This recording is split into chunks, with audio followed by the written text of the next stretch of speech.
Good Thursday morning to you. I'm meteorologist Matt Jones. It's a bit of a warmer start to our day across the Arklatex. Most of us already in the 50s right now, and that will translate into a warmer afternoon overall, as many of us will climb into the middle and upper 70s today, which is actually slightly above average. And then we're still monitoring that threat of some severe weather for tomorrow. And overall, the long-range forecast pattern looking very, very active across the Arklatex with several chances of storms. I'll have more details on that, though, here in just a few minutes. Let's focus on what happens, though, tonight. We could begin to see some severe weather as early as late tonight, and that'll mostly be up across Oklahoma and North Texas, but some of that could impact our extreme northwestern counties, especially there in McCurtain County in Oklahoma. That would be late tonight. If we do see any severe weather later tonight, I think the main threat with that would be some larger hail. Then a greater threat will evolve tomorrow as a strong system passes just to our north. Now, as it looks right now, the greatest likelihood of severe storms will stay out of the Arklatex. I think it's more going to be across northeastern portions of Arkansas and then across much of the Midwest where we have that higher risk area. But still, for our region, we are underneath a slight risk. That's a 2 out of 5 on the scale. But you can see how broad this area is. We're talking about a major severe weather outbreak tomorrow across a large portion of the country. And where you see some of those red bullseyes there, that one in Iowa, and then again that one around Memphis, those are the two spots that have the highest risk for tomorrow of long, damaging tornadoes. And we could see a tornado outbreak across parts of the Midwest. But notice here in the Arklatex, we're kind of right on the southern fringe of this. So as it looks right now, again, the greatest threat should stay just off to our north and east.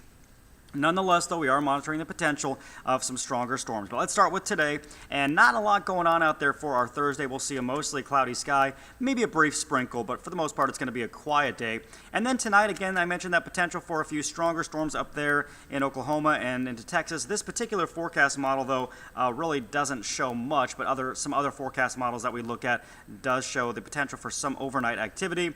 And then the main event gets going as we head into Friday. So here's noon on Friday. Notice a few stronger storms will start to fire up there around Texarkana. That will then turn into a line as a cold front pushes into the region, and some of those storms could get rather nasty by late afternoon. You can see that line developing, damaging wind gusts, some hail potential with that as well, maybe even an isolated tornado. That'll push through most of our region during the early evening hours and then be out of here by about 8 or 9 p.m.